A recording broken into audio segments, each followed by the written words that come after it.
नमस्कार दोस्तों, मैं हूं अर्पित और एक बार फिर से आपका स्वागत है।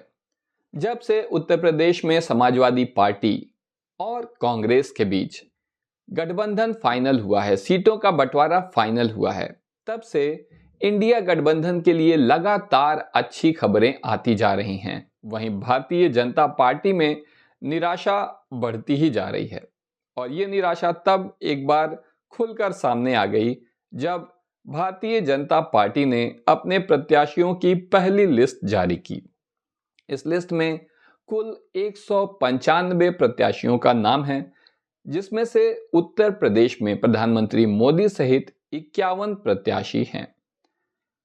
लगातार आपने भी सुना होगा कि बहुत से ऐसे सर्वे हैं। यहां पर मैं इंडिया टुडे ग्रुप या फिर इंडिया टीवी के सर्वे की बात नहीं कर रहा हूं, जहां पर उत्तर प्रदेश में विपक्ष को या इंडिया गठबंधन को सिर्फ 2 सीटें दी जा रही हैं। इनके हिसाब से 78 सीट जीत जाएगी भाजपा।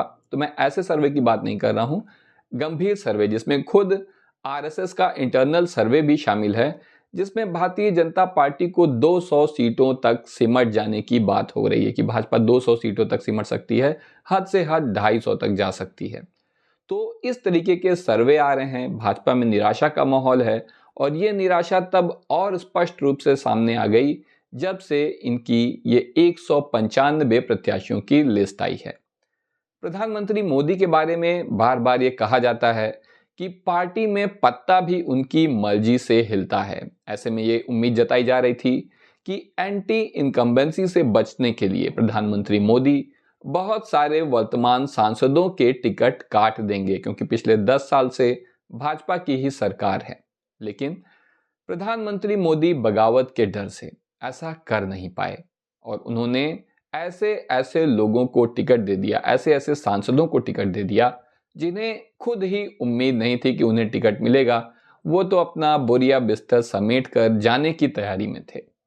ऐसे में ही समाजवादी पार्टी के राष्ट्रीय अध्यक्ष अखिलेश यादव जी ने भाजपा पर एक बड़ा हमला बोला उनके प्रत्याशियों के संदर्भ में। अखिलेश यादव ने कहा कि भाजपा के उम्मीदवारों की सूची भाजपा की नाउम्मीदी को दर्शा रही है, नाउम्मीदी को दर्शा रही है या भाजपा की नाउम्मीदी की घोषणा कर रही है। अखिलेश यादव ने कहा कि जिन सीटों पर भाजपा के जीतने की थोड़ी सी भी संभावना थी, सिर्फ उन्हीं सीटों पर प्रत्याशियों के नाम यहां पर घोषित किए गए हैं। इसका मतलब साफ है कि बाकी सीटों पर भाजपा साफ है। असल में ये प्रत्याशी खुद ही थके हारे हुए हैं। ये खुद ही जनता के बीच दोबारा जाना नहीं चाहते हैं।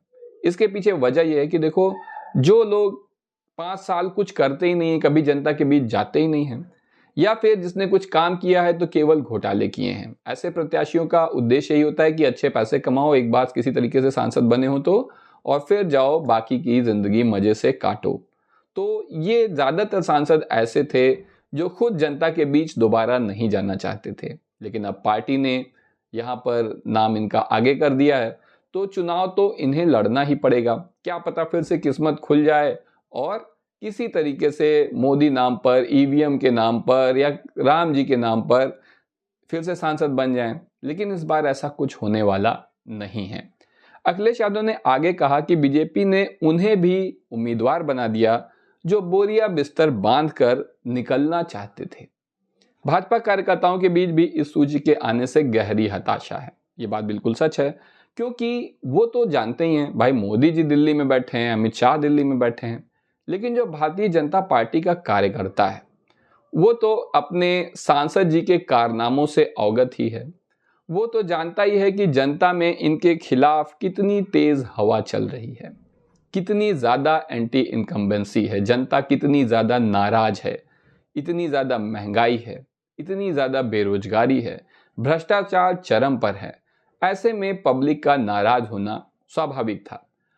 प्रधानमंत्री मोदी, भाजपा, सभी के पास एक ही तरीका था इन सब चीजों से बचने का। हालांकि ये कोई बहुत अच्छा तरीका नहीं था कि वो सांसदों के टिकट काट दे और नए चेहरों को ले आए, जिससे बदलेगा तो कुछ नहीं, लेकिन जनता को लगेगा कि भाई कोई नया चेहरा आ गया है तो अच्छा, इसको मौका देकर देखते हैं। लेकिन बगावत के डर से प्रधानमंत्री मोदी ये भी नहीं कर पाए। अब उन्होंने उन्हीं पुराने थके हुए चेहरों को मौका दिया है। किसी भी सांसद का टिकट काटने में इनके हाथ पांव फूल गए। खाली प्रज्ञा ठाकुर, जो कि पहले से ही काफ़ी ज़्यादा विवादों में रही हैं, उन्होंने नाथूराम गोडसे की तारीफ कर दी थी मध्य प्रदेश में, तो उनका टिकट कटा है। या फिर दानिश अली को, जिन साहब ने संसद में जो है गाली दी थी, अपशब्द कहे थे, उनके खिलाफ कोई कार्रवाई तो भारतीय जनता पार्टी ने करी नहीं। आखिर जाने क्या सोचकर उनका टिकट काट दिया। तो ऐसे कुछ बिरले ही सांसद हैं जिनके टिकट काटे गए हैं। भाजपा कार्यकर्ता निराश तो हैं ही, वो सब कुछ समझ रहे हैं कि सच्चाई में क्या है, क्या होने जा रहा है। तस्वीर उनके सामने बिल्कुल स्पष्ट हो चुकी है।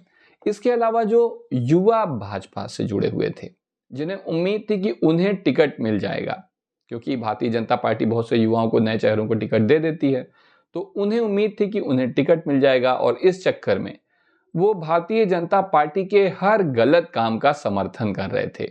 अब वो भी समझ गए हैं कि अब टिकट तो मिला नहीं है। इससे उनके भीतर भी गहरी निराशा छाई है।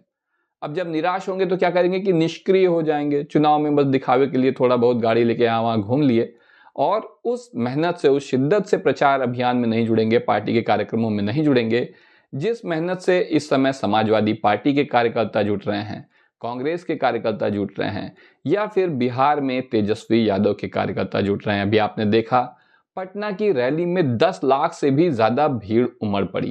बिल्कुल जन सैलाब आ गया था बिहार में। ये जन सैलाब दिखा रहा है कि बिहार में अब सरकार बदलने वाली है, सब कुछ बदलने वाला है, लोकसभा चुनाव में भी और विधानसभा चुनाव में भी, जो भविष्य में होने हैं। क्योंकि नीतीश कुमार को आप किस मुंह से डिफेंड करेंगे?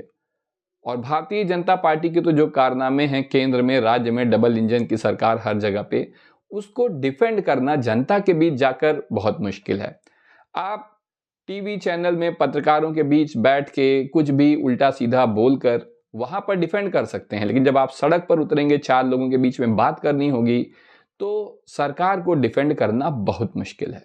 ये बात पार्टी का कार्यकर्ता जानता है, क्योंकि उसे आम आदमी का सामना करना पड़ता है। इसलिए आप देख सकते हैं कि न केवल भारतीय जनता पार्टी के कार्यकर्ताओं में, बल्कि भाजपा के समर्थकों में भी ये लिस्ट जारी होने के बाद से निराशा फैल गई है।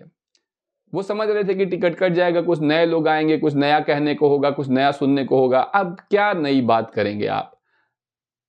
कहीं पर जो रोजगार देने थे वो दिए नहीं, काला धन आना था आया नहीं, किसान की आमदनी दुगनी करनी थी, सड़क पे है लाठी खा रहा है।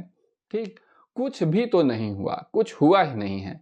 आप बात करेंगे क्या, लोगों से कहेंगे क्या? कहने को कुछ नहीं है। वही पुराने चेहरे, वही पुराने लोग, वही सारी बातें।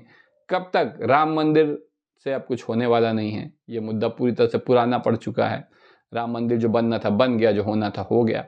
नए काशी मथुरा में कोई इंटरेस्ट नहीं ले रहा है कि कौन जाए फिर से बवाला करे, इनका तो रोज का है।